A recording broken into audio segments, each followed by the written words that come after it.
সুপ্রিয় শিক্ষার্থীরা, আজকের অনলাইন ক্লাসে তোমাদেরকে স্বাগত জানাচ্ছি। আশা করছি তোমরা ভালো আছো।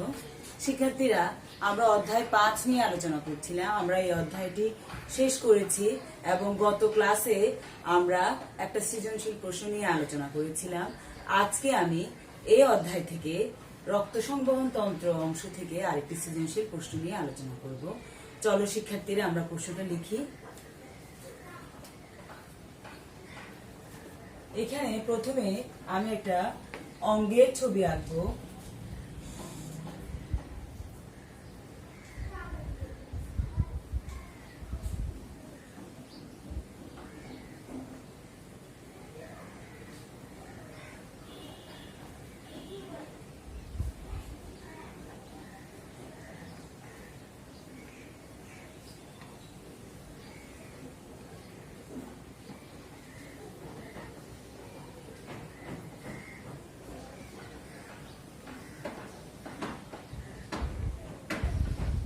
অঙ্গটি নিশ্চয়ই তোমরা চিনতে পেরেছো।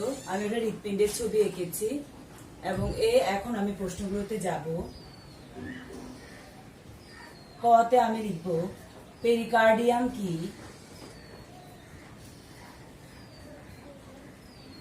পেরিকার্ডিয়াম কি। খতে লিখব রক্তের রং লাল হয় কেন।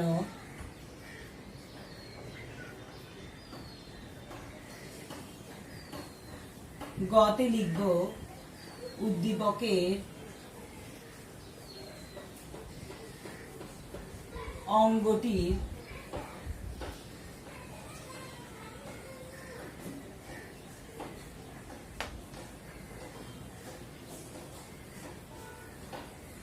মাধ্যমে রক্ত সঞ্চালন প্রক্রিয়া ব্যাখ্যা করো।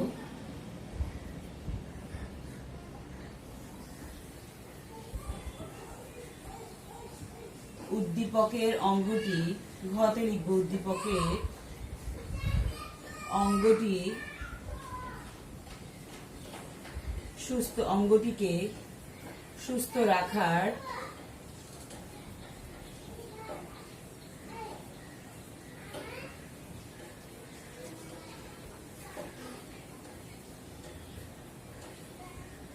রাখার উপায় সম্পর্কে তোমার সুচিন্তিত মতামত দাও বা সুচিন্তিত মতামত প্রদান করো।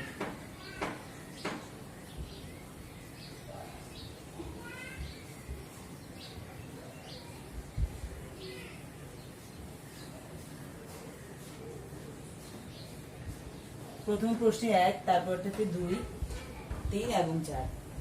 তাহলে শিক্ষার্থীরা, প্রথম ক অংশটি তোমরা আগে শিখে ফেলেছো আমি আশা করি, যে হৃৎপিণ্ডের বাইরে যে পর্দা, দ্বিস্তরী যে পর্দা রয়েছে তাকে বলা হয় পেরিকার্ডিয়াম। খ প্রশ্নের উত্তর, রক্তের রং লাল হয় কেন। এই প্রশ্নের উত্তরে তোমরা প্রথমে রক্ত কি সেটা লিখতে পারো। রক্ত এক ধরনের তরল যোজক কলা। রক্তে লোহিত কণিকায় হিমোগ্লোবিন নামক উপাদান থাকার কারণে রক্তের রং লাল হয়। এরপর গ নাম্বার যে প্রশ্নটি আমি লিখেছি, উদ্দীপকের অঙ্গটির মাধ্যমে রক্ত সঞ্চালন প্রক্রিয়া ব্যাখ্যা করো। শিক্ষার্থীরা, তোমাকে শুরুতেই লিখতে হবে উদ্দীপকের অঙ্গটি হচ্ছে হৃৎপিণ্ড। তারপর এইটা লিখলেই তুমি 1 নাম্বার পাবে এবং হৃৎপিণ্ডের মাধ্যমে রক্ত সঞ্চালন প্রক্রিয়া তোমাদের পাঠ্য বইয়ে সংক্ষিপ্ত আকারে আছে। উপরের ক্লাসে আরো বিশদভাবে আছে, যেহেতু তোমরা ছোট ক্লাস, তোমাদের বইয়ে সংক্ষিপ্ত আকারে আছে। আমি এখন এই প্রশ্নটির আনসার কিভাবে লিখবো সেটা আমি দেখাচ্ছি। গ নাম্বার প্রশ্নটির আনসার আমি ক এবং খ মুছে দিচ্ছি, প্রশ্নগুলো চিত্রটা মুছে দিচ্ছি। আশা করছি তোমরা এর মধ্যে তুলে ফেলেছো।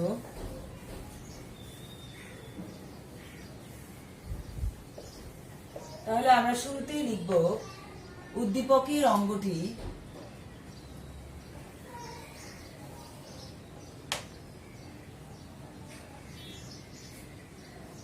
গ এর উত্তর।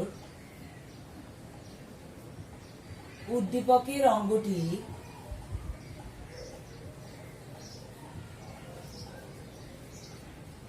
হৃৎপিণ্ড। এই এতটুকু লিখে তোমরা 1 নাম্বার পেয়ে যাবে, আর 2 নাম্বার দরকার। তারপর লিখবে হৃৎপিণ্ডের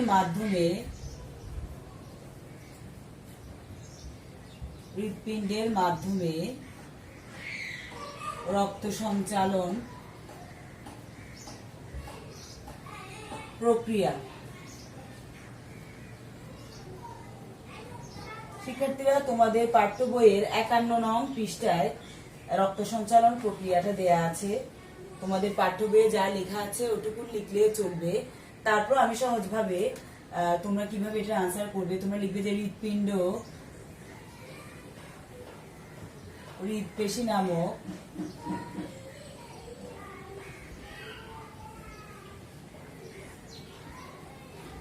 অনৈচ্ছিক পেশি দ্বারা গঠিত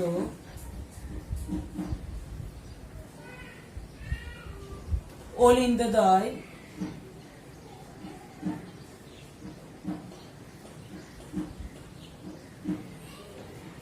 তোমরা জানো যে হৃৎপিণ্ডে 2টি অলিন্দ আছে, এই জন্য আমি লিখেছি অলিন্দদ্বয় প্রসারিত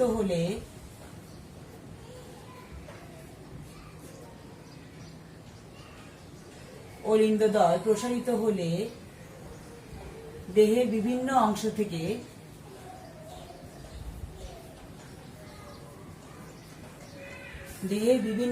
থেকে রক্ত হৃৎপিণ্ডে আসে।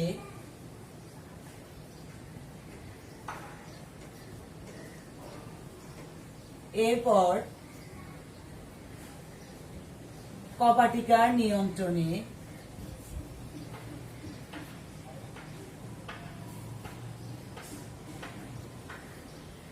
রক্ত নিলয়দ্বয়ে প্রবেশ করে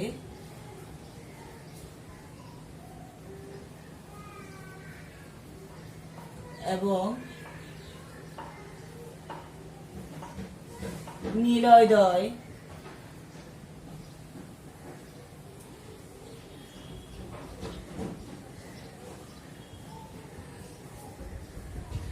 সংকুচিত হলে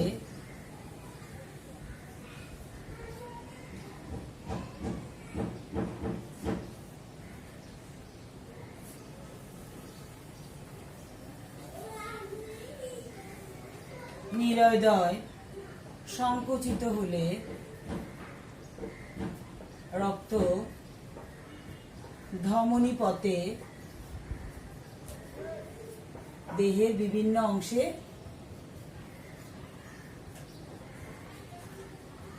প্রবেশ করে।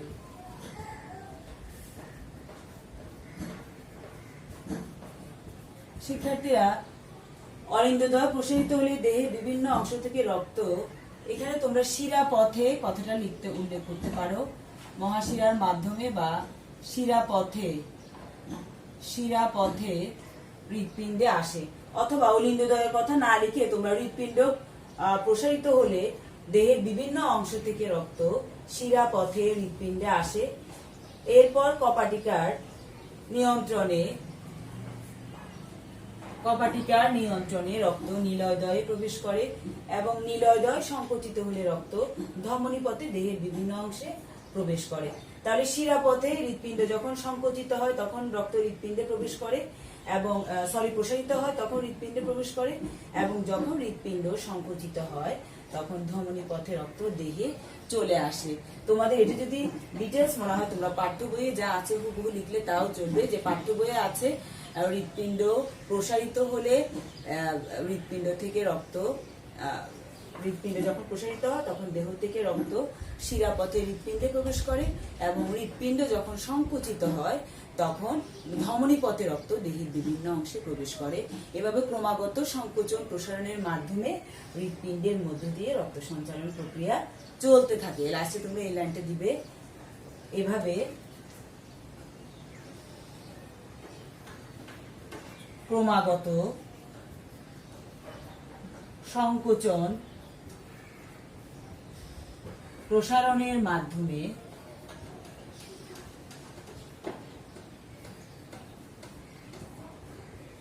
হৃৎপিণ্ডের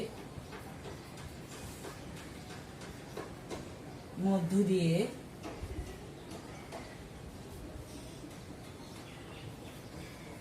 রক্ত সঞ্চালন প্রক্রিয়া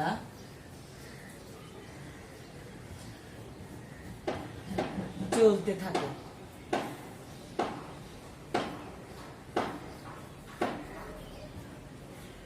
তাহলে শিক্ষার্থীরা, তোমাদের যদি এটা বেশি মনে হয় তাহলে তোমরা এখানে এটা ছোট করে লিখতে পারো যে হৃৎপিণ্ড এখানে অলিন্দদ্বয় না দিয়ে লিখতে পারো, হৃৎপিণ্ড যখন প্রসারিত হয় তখন দেহের বিভিন্ন অংশ থেকে রক্ত শিরাপথে হৃৎপিণ্ডে আসে। এরপর কপাটিকা নিয়ন্ত্রণে রক্ত নিলয়দয়ে প্রবেশ করে, এই লাইনটা না দিয়ে এরপর হৃৎপিণ্ড আবার সংকুচিত হলে রক্ত ধমনী পথে দেহের বিভিন্ন অংশে প্রবেশ করে। দেহের বিভিন্ন অংশ থেকে রক্ত শিরাপথে হৃৎপিণ্ডে আসে, এবং হৃৎপিণ্ড যখন আবার সংকুচিত হয় তখন হৃৎপিণ্ড থেকে রক্ত ধমনী পথে দেহের বিভিন্ন অংশে প্রবেশ করে। মূল কথা এটাই, সংকুচিত হলে কি হয়, প্রসারিত হলে কি হয়, এবং এভাবে ক্রমাগত সংকোচন প্রসারণের মাধ্যমে হৃৎপিণ্ডের মধ্য দিয়ে রক্ত সঞ্চালন প্রক্রিয়া অব্যাহত থাকে। অথবা তোমরা এভাবে ভাগ করে অলিন্দ এবং নিলয়ের কথা বলে তোমরা হৃৎপিণ্ডের, আমরা যখন ছবি আলোচনা করেছিলাম আমরা তখন উপরের দিকে দুটি অলিন্দ দেখেছিলাম। অলিন্দ দুটি, প্রথমে রক্ত অলিন্দে প্রবেশ করবে, তারপর অলিন্দ সংকুচিত হবে, তারপর সেখান থেকে রক্ত নিলয়ে প্রবেশ করবে, তারপর নিলয় প্রবেশ করার পরে নিলয় যখন সংকুচিত হবে তখন রক্ত আবার নিলয় থেকে ধমনীর মাধ্যমে সারা দেহে সঞ্চালিত হবে। তাহলে এটা আসলে হৃৎপিণ্ড হচ্ছে একটা পাম্প যন্ত্র, এই পাম্প যন্ত্রের মাধ্যমে রক্ত আমাদের দেহে সঞ্চালিত হয়। শিক্ষার্থীরা, আমি আশা করছি যে গ নাম্বারের প্রশ্নের উত্তরটি তোমরা বুঝতে পেরেছো। তোমাদের যদি এটা সহজ মনে হয় এটা তোমরা আনসার করতে পারো, অথবা পাঠ্য বইয়ে তোমাদের 51 পৃষ্ঠায় যে হৃৎপিণ্ডের মাধ্যমে রক্ত সঞ্চালন প্রক্রিয়া দেয়া আছে তোমরা হুবহু ওইটা থেকেও আনসার করতে পারো, ওটা হুবহু লিখলেও তোমাদের চলবে। এবার শিক্ষার্থীরা, আমি চলে যাচ্ছি পরের প্রশ্নে। আমার পরের প্রশ্নটা ছিল, উদ্দীপকের অঙ্গটিকে সুস্থ রাখার জন্য তোমার সুচিন্তিত মতামত বা পরামর্শ। এখন আমরা এই প্রশ্নটা নিয়ে আলোচনা করব।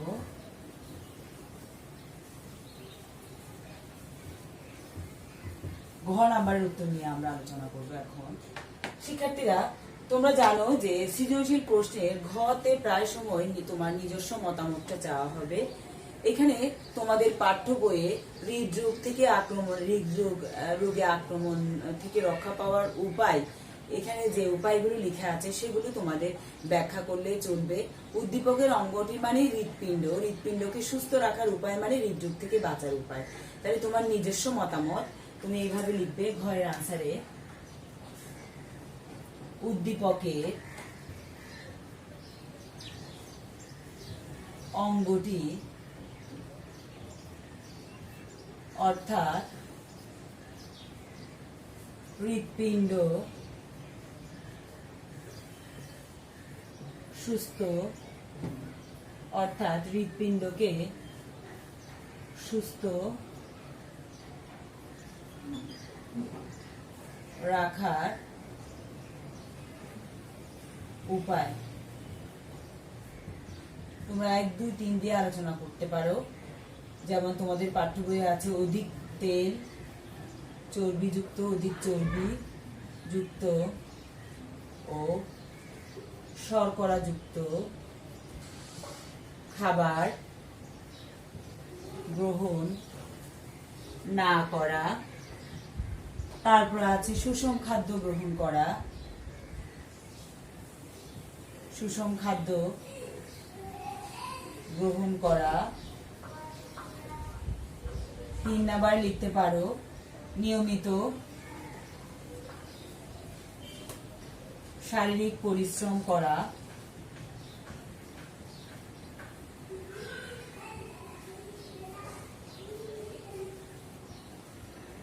4 নাম্বার দেহের ওজন বাড়তে না দেয়া, অতিরিক্ত ওজন অত্যন্ত ক্ষতিকর, দেহের ওজন বাড়তে না দেয়া। 5 নাম্বার লিখতে পারো ধূমপান পরিত্যাগ করা, ধূমপান পরিত্যাগ করা। 6 নম্বরে অতিরিক্ত পরিশ্রম,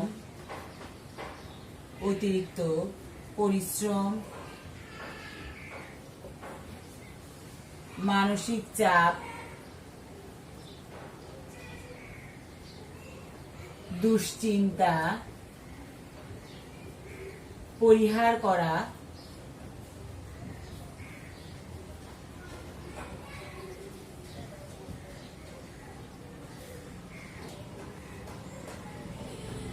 তাজা ফলমূল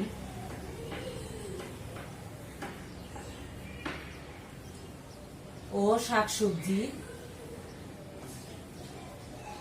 গ্রহণ করা।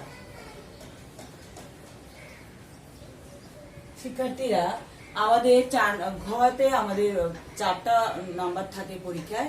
এই 4 নাম্বারের জন্য তুমি 6টা পয়েন্টও দিতে পারো, 5 থেকে 6টি পয়েন্ট বা 7টি পয়েন্ট দিলে আরো ভালো হয়। তাহলে আমি আশা করছি শিক্ষার্থীরা তোমরা এই প্রশ্নটির আনসার কিভাবে তৈরি করবে তা বুঝতে পেরেছো, এবং পরবর্তী ক্লাসে নতুন অধ্যায় নিয়ে তোমাদের সামনে আমি হাজির হব। সে পর্যন্ত তোমরা সবাই ভালো থাকো। তোমাদেরকে ধন্যবাদ।